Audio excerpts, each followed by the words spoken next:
Hello friends, வணக்கம். மனிதர்களை பார்த்த உடனே அவங்கள பத்தி முழுசா புரிஞ்சிக்கிறது எப்படின்னு தெரிஞ்சுக்கணுமா? இந்த ஸ்பெஷலான விளக்கத்துக்கு உங்களை வரவேற்கிறேன்.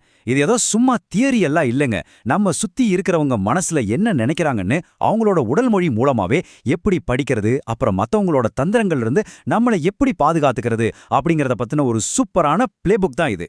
சரி, வாங்க ஆரம்பிக்கலாம். 60 இது வெறும் நம்பர் இல்லங்க. உங்களுக்கு ஒரு விஷயம் தெரியுமா? நாம டெய்லி பேசுற விஷயங்கள்ல 60% மேல வார்த்தைகளே கிடையாது. ஆமாங்க, எல்லாமே சைலண்டான பாடி லாங்குவேஜ், அதாவது உடல் மொழி மூலமா தான் நடக்குது. FBI ஏஜென்ட்ஸ், பெரிய சைக்காலஜிஸ்ட் எல்லாம் எப்படி ஈஸியா ஆட்களை எடை போடுறாங்கன்னு நினைச்சிருக்கீங்க? அவங்க வெறும் வார்த்தைகளை மட்டும் நம்புறதே இல்ல, இந்த ரகசியத்தை தான் பயன்படுத்துறாங்க. ஓகே, இப்போ நாம விஷயத்துக்கு வருவோம். இன்னைக்கு நாம என்னென்ன பார்க்க போறோம்னா, முதல்ல எஸ்டாப்ளிஷ் த பேஸ்லைன், அதாவது இயல்பான நடவடிக்கையை கவனிக்கிறது. ரெண்டாவது, உடல் மற்றும் முகபாவனைகளை டீகோட் செய்யறது. மூணாவது, வார்த்தைகளுக்கு பின்னால இருக்கிற அர்த்தத்தை கேட்கறது. நாலாவது, பர்சனாலிட்டி மற்றும் EQவை புரிஞ்சுக்கிறது. அப்புறம் கடைசியா பொய்களை எப்படி கண்டுபிடிக்கிறதுன்னு பார்க்க போறோம். சரி, இப்போ நம்மளோட முதல் பகுதிக்குள்ள போகலாம். ஸ்டெப் 1, எஸ்டாப்ளிஷ் த பிஹேவியரல் பேஸ்லைன். அதாவது ஒருத்தரை ரீட் பண்ண ஆரம்பிக்கிறதுக்கு முன்னாடி அவங்க நார்மலா இருக்கும்போது எப்படி நடந்துக்குவாங்க அப்படிங்கிறது தெரிஞ்சுக்கிறது தான் நம்மளோட முதல் முக்கியமான ஸ்கில். இத கொஞ்சம் கற்பனை செஞ்சு பாருங்க.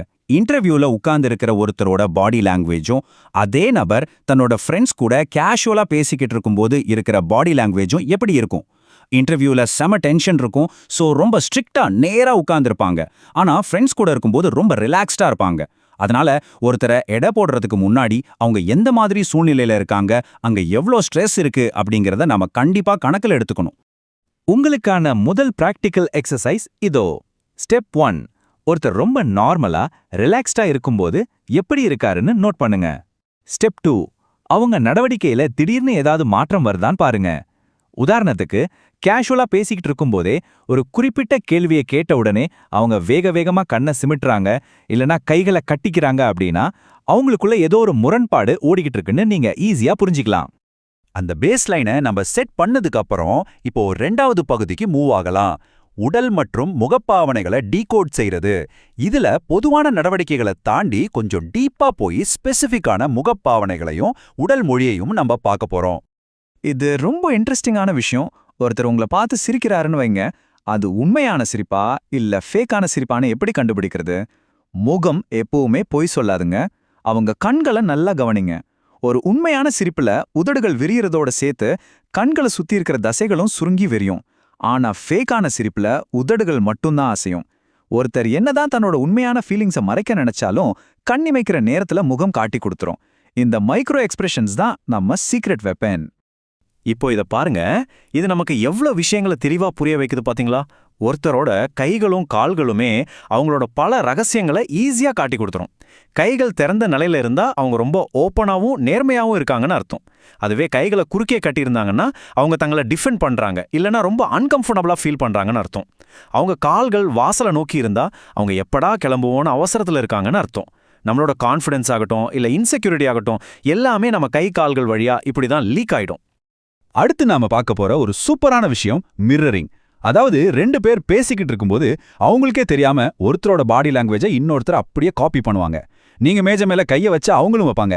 இப்படி ஒரு சமூக உரையாடல்ல ரொம்ப இயல்பா நடக்குதுன்னா என்ன அர்த்தம் தெரியுமா? அவங்களுக்குள்ள ஒரு ஆழமான நம்பிக்கையும் பிணைப்பும் உருவாகியிருக்குன்னு அர்த்தம். இது மியூச்சுவல் ட்ரஸ்டுக்கான ஒரு மிகப்பெரிய சிக்னல். இப்ப நாம 3வது பகுதிக்கு வருவோம். லிசன் பியாண்ட் தி வேர்ட்ஸ், அதாவது வார்த்தைகளுக்கு அப்பாற்பட்டதை கவனிக்கிறது. இதுவரைக்கும் கண்ணை வச்சு பாடி லாங்குவேஜை பார்த்தோம். இப்போ நம்ம காதுகளுக்கு கொஞ்சம் வேலை கொடுப்போம். ஒருத்தர் என்ன சொல்றாரு அப்படிங்கறத விட அதை அவர் எப்படி சொல்றாரு அப்படிங்கிறது தான் இங்க மேட்டர். நீங்க யாரிடமாவது பேசும்போது, குறிப்பா கொஞ்சம் டஃப்பான கேள்விகளை கேட்கும்போது இந்த விஷயங்களை கவனிங்க. குரலோட டோன்ல திடீர்னு மாற்றம் வர்றது, சம்பந்தமே இல்லாம ரொம்ப நேரம் அமைதியா இருக்கிறது, இல்லனா வழக்கத்துக்கு மாற ரொம்ப வேகமா பேசுறது, சில சமயம் கேட்காத கேள்விகளுக்கெல்லாம் அதிகப்படியான விளக்கம் கொடுக்கறது, இதெல்லாம் நீங்க கவனிக்க வேண்டிய முக்கியமான ரெட் ஃபிளாக்ஸ். உண்மையா மறைக்க மூளை ரொம்ப கஷ்டப்படும் போது அது அவங்களோட இயல்பான பேச்சிருதத்தை டோட்டலா ஸ்பாயில் பண்ணிடும். இதை வச்சு ஈஸியா கண்டுபிடிச்சிடலாம்.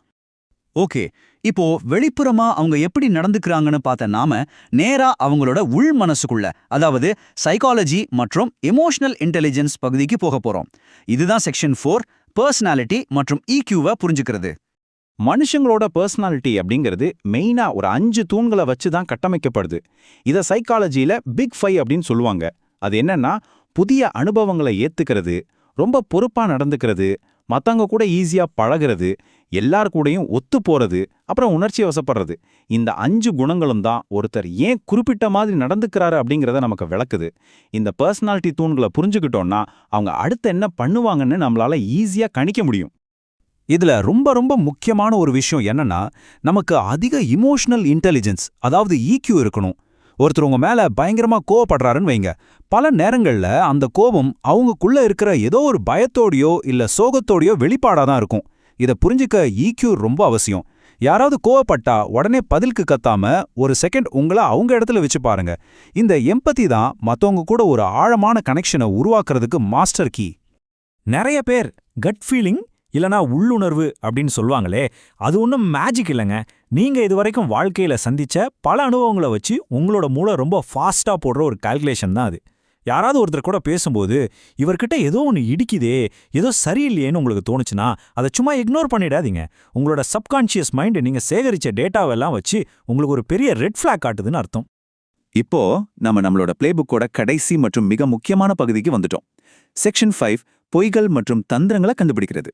இதுவரைக்கும் நம்ம கத்துக்கிட்ட எல்லா டூல்ஸையும் யூஸ் பண்ணி அன்றாட வாழ்க்கையில நம்மளை ஏமாத்த நினைக்கிறவங்க கிட்ட இருந்து எப்படி தற்காத்துக்கிறதுன்னு பார்க்கலாம் வாங்க. ஒருத்தர் பொய் சொல்றதுனால அவங்களுக்கு பயங்கரமான மன அழுத்தம் உருவாகும். அதை எப்படி கண்டுபிடிக்கிறது? உங்க கண்ணை பார்த்து பேசாம தவிர்க்கிறது, இல்லனா ரொம்ப ஓவரா கண்ணை விரிச்சு பார்க்கறது, அடிக்கடி முகத்தையோ இல்ல கழுத்தையோ தொட்டுக்கிட்டே இருக்கிறது, அப்புறம் அவங்க சொல்ற கதையிலேயே நிறைய முரண்பாடுகள் இருக்கிறது, இதெல்லாம் ரொம்ப முக்கியமான அறிகுறிகள். ஆனா ஒரு நிமிஷம் கவனிங்க, இதை ஏதோ ஒரு அறிகுறியை மட்டும் வச்சுக்கிட்டு இவன் பொய் தான் சொல்றான்னு முடிவுக்கு வந்துடாதீங்க. முழு சூழ்நிலையும் ஒட்டுமொத்தமா வச்சுதான் நீங்க இதை கணிக்கணும். உங்களை ஈஸியா மேனிப்புலேட் பண்ண நினைக்கிறவங்க சில குறிப்பிட்ட தந்திரங்களை யூஸ் பண்ணுவாங்க. ரொம்ப ஓவரா ஐஸ் வைக்கிறது, அதாவது அதீதமா புகழ்றது, அப்புறம் தேவையில்லாம ஒரு மேல குற்ற உணர்வை திணிக்கிறது, அதுக்கப்புறம் உங்களோட சொந்த நினைவுகளையே உங்களை சந்தேகிக்க வைக்கிற கேஸ் லைட்டிங், உங்களை தங்களுக்கு சாதகமா பயன்படுத்திக்கணும்னு நினைக்கிறவங்களோட ஃபேவரட் வெப்பன்ஸ் இதெல்லாம் தான். இதை ஆரம்பத்திலே கண்டுபிடிக்கிறது தான் உங்களுக்கான பெஸ்ட் டிஃபென்ஸ். வா, நாம இந்த எக்ஸ்பிளைனரோட முடிவுக்கு வந்துட்டோம். இப்போ உங்களுக்கான ஒரு பெரிய சேலஞ்ச் என்ன தெரியுமா?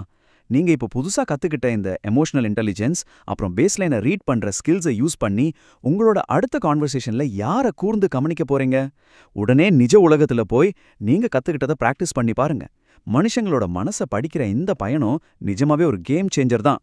ட்ரை பண்ணி பாருங்க, கண்டிப்பா உங்களுக்கு ரொம்ப யூஸ்ஃபுல்லா இருக்கும். மீண்டும் ஒரு சூப்பரான எக்ஸ்பிளைனர்ல சந்திப்போம்.